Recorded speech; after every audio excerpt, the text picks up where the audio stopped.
മുംബൈയിൽ നിന്നും ഉയർന്നു വരുന്ന ഒരു പുതുമുഖ സംഗീത സ്വരമാണ് മ്യൂസിക്കലി മനീഷ്. കോർപ്പറേറ്റ് ജീവിതത്തിനൊപ്പം സംഗീതത്തെയും സ്വപ്നങ്ങളെയും ചേർത്ത് വയ്ക്കുന്ന മനീഷിന്റെ പുതിയ ഗാനമായ വിന്റേജ് പൂക്കൾ പ്രേക്ഷക ശ്രദ്ധ നേടുകയാണ്. പരിചയപ്പെടാം മുംബൈയിലെ യുവ കലാകാരനെ.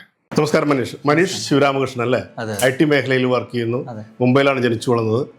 അച്ഛൻ ശിവരാമകൃഷ്ണൻ പാലക്കാട് സ്വദേശിയാണ്. വിന്റേജ് പൂക്കൾ എന്ന ഒരു ആദ്യ ഗാനം തന്നെ ശ്രദ്ധ നേടി. എങ്ങനെയാണ് തമിഴിൽ എഴുതാൻ ഒരു പ്രചോദനം? തമിഴിൽ ഈ പറഞ്ഞ പോലെ എന്താ പറയാൻ കാരണം എന്ന് വെച്ചാൽ അച്ഛൻ പാലക്കാടായതുകൊണ്ടും പിന്നെ കുട്ടിക്കാലത്ത് തന്നെ കുറേ തമിഴ് പടങ്ങളും വീട്ടിൽ കണ്ടായിരുന്നു എല്ലാവരും, കസിൻസും അച്ഛൻ്റെ ഫാമിലിയിലുള്ള എല്ലാവരും. അപ്പോൾ അങ്ങനെ ഒരു ചെറിയ രീതിയിൽ ഇങ്ങനെ പാട്ടുകളൊക്കെ കണ്ട് ഇഷ്ടപ്പെടാൻ തുടങ്ങി. മനുഷ്യ ഭംഗിയായിട്ട് മലയാളം സംസാരിക്കുന്നുണ്ട്. മലയാളത്തിലൊന്നും ഒരു ഗാനം എഴുതാൻ ട്രൈ ചെയ്തിട്ടില്ലേ?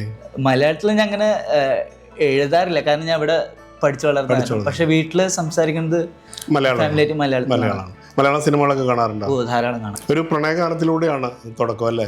അതിന് പ്രത്യേക റീസൺ വല്ലതുണ്ടോ? റീസൺ എനിക്ക് മെലഡീസ് എപ്പോഴും ഇഷ്ടമുള്ള ഒരു ജോണറാണ്. ഞാൻ റോംകോം ഭയങ്കരമായിട്ട് എൻജോയ് ചെയ്യാറുണ്ട്.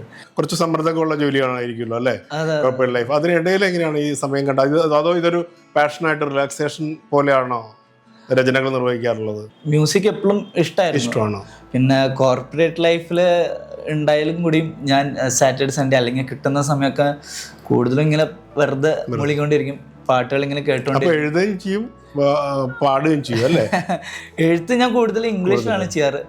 പിന്നെ തമിഴിൽ എനിക്ക് എപ്പോഴും ചെയ്യണം എന്നുണ്ടായിരുന്നു. ഇപ്പൊ ക്രിയേറ്റിവിറ്റിക്ക് വലിയ സാധ്യതകളാണ് ഇപ്പോൾ AI പോലുള്ള ടൂൾസിൽ അല്ലേ? അതെന്തെങ്കിലും അത് എക്സ്പ്ലോർ ചെയ്യാൻ നോക്കിയിട്ടുണ്ടോ? തീർച്ചയായിട്ടും നോക്കിയിട്ടുണ്ട്. കാരണം അതിന്റെ AI മൂഡൊക്കെ വരുമ്പോൾ നമുക്ക് കാരണം നമ്മളും ഫസ്റ്റ് ടൈമാണ് ട്രൈ ചെയ്യുന്നത്, അപ്പോൾ ഒരു ഫ്രെയിം വർക്ക് അറിയാൻ വേണ്ടിയിട്ട് ഭയങ്കരമായിട്ട് ഹെൽപ്പ് ചെയ്യാറുണ്ട്. ഇന്നിപ്പോ ഒരു പാട്ട് എഴുതി കഴിഞ്ഞാൽ, പാട്ട് കൊടുത്തു കഴിഞ്ഞാൽ AI ക്രിയേറ്റ് മ്യൂസിക്കിൽ നല്ലൊരു പ്രോംപ്റ്റ് കൊടുത്തു കഴിഞ്ഞാൽ നമുക്ക് ആ പാട്ടിന്റെ ഓർക്കസ്ട്ര അടക്കം, അത് ഒരു ഗായകൻ വേണോ ഗായിക വേണോ എന്ന് പോലും ആ പ്രോംപ്റ്റിൽ നമ്മൾ സ്പെസിഫൈ ചെയ്ത് കഴിഞ്ഞാൽ കിട്ടുന്ന ഒരു കാലഘട്ടമാണ്. അല്ല, അത് എത്രമാത്രം മ്യൂസിക് ഇൻഡസ്ട്രിക്ക് ഒരു ത്രെട്ടാണ്? അത് എനിക്ക് തോന്നുന്നു അത് ബിസിനസ് ഓറിയന്റഡ് ആയിട്ട് നോക്കുമ്പോൾ ചിലപ്പോൾ പെട്ടെന്ന് തന്നെ ചെയ്യാൻ പറ്റുന്ന ഒരു കാര്യമായിരിക്കും.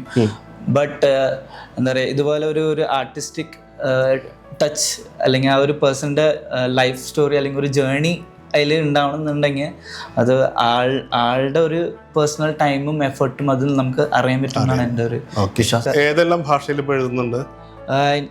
ഞാൻ കംഫർട്ടബിൾ കൂടുതൽ ഇംഗ്ലീഷാണ്, പക്ഷെ അത് ഹിന്ദിയിലും ഇടയ്ക്ക് കുറച്ച് എഴുതും. എഴുതിയ രചന 2 വരി ഒന്ന് മൂളാവോ?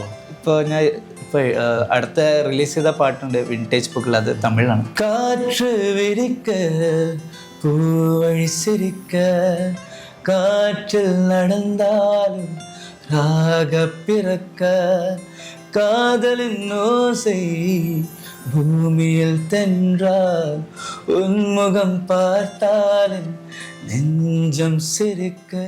ഇടവേളയ്ക്ക് ശേഷം കാണാം കൂടുതൽ വാർത്തകളും വിശേഷങ്ങളും.